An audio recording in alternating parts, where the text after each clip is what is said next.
দেৰগাঁও নেঘেৰিটিঙৰ সমীপৱৰ্তী নাহৰডুঙা আদৰ্শ চিকিৎসালয়ৰ পৰাই লগা অৱস্থা কেৱল এগৰাকী চিকিৎসক আৰু 4গৰাকী নাৰ্ছেৰে চলি আছে 30খন বিচনাযুক্ত এখন চিকিৎসালয় বিগত 4 বছৰে বিকল হৈ আছে চিকিৎসালয়খনৰ এক্স-ৰে মেচিন এই ঘটনা সন্দৰ্ভত দায়হৰা মন্তব্য চিকিৎসালয়খনৰ অধীক্ষকৰ স্থানীয় দল সংগঠনৰ লগতে অঞ্চলটোৰ লোকসকলে অৱগত কৰাৰ পাছতো বিভাগীয় কৰ্তৃপক্ষ তথা জনপ্ৰতিনিধিয়ে বিষয়টো সন্দৰ্ভত গুৰুত্ব প্ৰদান নকৰাৰ অভিযোগ উত্থাপন হৈছে আৰু এই চিকিৎসালয়খনৰ পৰিবেশ আমি কিছু জানিবলৈ চেষ্টা কৰিম আমাৰ সাংবাদিক মৃদুস্মন্ত বৰুৱাৰ জৰিয়তে আচ্ছা ৰাজ্যত একে পয়া লগা অৱস্থা হৈছে চিকিৎসা খণ্ডত আৰু সব গ্ৰামাঞ্চলৰ যিসমূহ চিকিৎসালয় আছে কেৱল মাত্ৰ ফুলদানিলৈ পৰ্যবেক্ষিত হৈছে চিকিৎসালয় ঠিকে আছে ঘৰ ঠিকে আছে কিন্তু ইয়াত সুবিধা কোনো ধৰণৰ নাই এই মুহূৰ্তত মই উপস্থিত আছোঁ যি সব নেঘেৰিটিং দেৰগাঁও নেঘেৰিটিঙৰ ইয়া হৈছে নাহৰডুঙা গ্ৰান্ট আদৰ্শ চিকিৎসালয় এখন প্ৰকাণ্ড এখন চিকিৎসালয় ইয়াতে বিল্ডিং আছে সকলোখিনি আছে কিন্তু ইয়াতে কেনে ধৰণৰ সুবিধা পাই আছে কি আছে আমি সেই বিষয়ে নকৰিম প্ৰতিদিন টাইম এক্সক্লুসিভ চাওক আমি এই যি নাহৰডুঙা গ্ৰান্ট আদৰ্শ চিকিৎসালয় ইতিমধ্যে এখন বৃহৎ চিকিৎসালয় ইয়াত 24 ঘণ্টা ইয়াতে ৰোগী ইয়ালৈ আহি থাকে কিন্তু ইয়াতে আমি জানিব পৰা অনুসৰি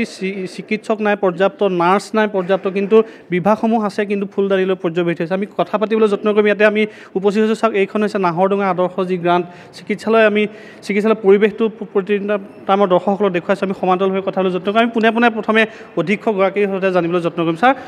এখন আদৰ্শ চিকিৎসালয় ইয়াতে আজি চিকিৎসক কেইগৰাকী আছে আমাৰ এতিয়া ইমান ওচৰত এতিয়া আমাৰ এজন সিনিয়ৰ মেডিকেল অফিচাৰ আৰু এজন মেডিকেল 1 বুলি কয় তেওঁ মানে জুনিয়ৰ এই দুজন আছে চিকিৎসক আৰু জুনিয়ৰ মেডিকেল অফিচাৰজন মানে মেডিকেল 1 অফিচাৰজন সপ্তাহত 3 দিন গোলাঘাট সিভিল হস্পিটেলত ডিউটি কৰিব লাগে আৰু বাকি 3 দিন আমাৰ ইয়াত ডিউটি নাৰ্ছ বৰ্তমান 4গৰাকী আছে অসুবিধাটো যথেষ্ট হৈছে এতিয়া অসুবিধা হয় আমি পাৰ্য মানে চিকিৎসা সেৱাটো দি আছোঁ আমাৰ OPD আমাৰ 2:30 3টা 4টা তেনেকুৱা বাজি যায় পেচেণ্ট যথেষ্ট হয় গতিকে অসুবিধা হয় আৰু কিন্তু আমি এনেকৈয়ে চলাই আছোঁ এতিয়া বহুত অসুবিধা হয় আৰু অলপ আচ্ছা এগৰাকী হৈছে অধীক্ষকগৰাকীৰ পৰা আমি জানিব যত্ন কৰোঁ কেনেদৰে তেওঁ অৱগত কৰিছে আৰু চাওক আচ্ছা বিষয়ববীয়াসকলো আছে ইয়াতে বিভিন্নখিনি যিহেতু চিকিৎসালয়খনৰ সমস্যা আছে ইয়াতে দেখিবলৈ গৈছে এখন আদৰ্শ চিকিৎসালয়খনত 8গৰাকী যদি চিকিৎসক থাকিব লাগে য'ত তাতে আছে মাত্ৰ 2গৰাকী তাৰো এগৰাকী গোলাঘাটলৈ গুচি যায় 3 দিন ইয়াত থাকে 3 দিন 4গৰাকী মাত্ৰ নাৰ্ছ এক প্ৰকাৰ ক'ব লাগিব এই আদৰ্শ চিকিৎসালয়ৰ নামত এখন এটা ফুলদানিলৈ পৰ্যবেক্ষিত হৈছে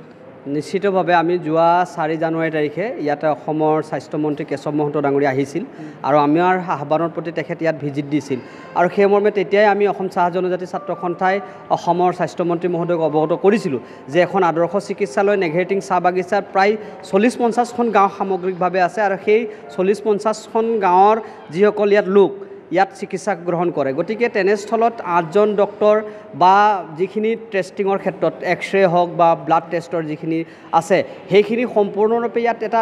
সেইখিনি টেষ্টৰ ব্যৱস্থাটো কৰাব লাগিছিলে কিন্তু দুৰ্ভাগ্য আজি 4 বছৰ দিনেই হ'ল ইয়াত এক্স-ৰে মেচিনৰ যি ধৰণে ব্যৱহাৰ হ'ব লাগিছিলে আজি তাৰিখত সেই তেনেধৰণে হোৱা নাই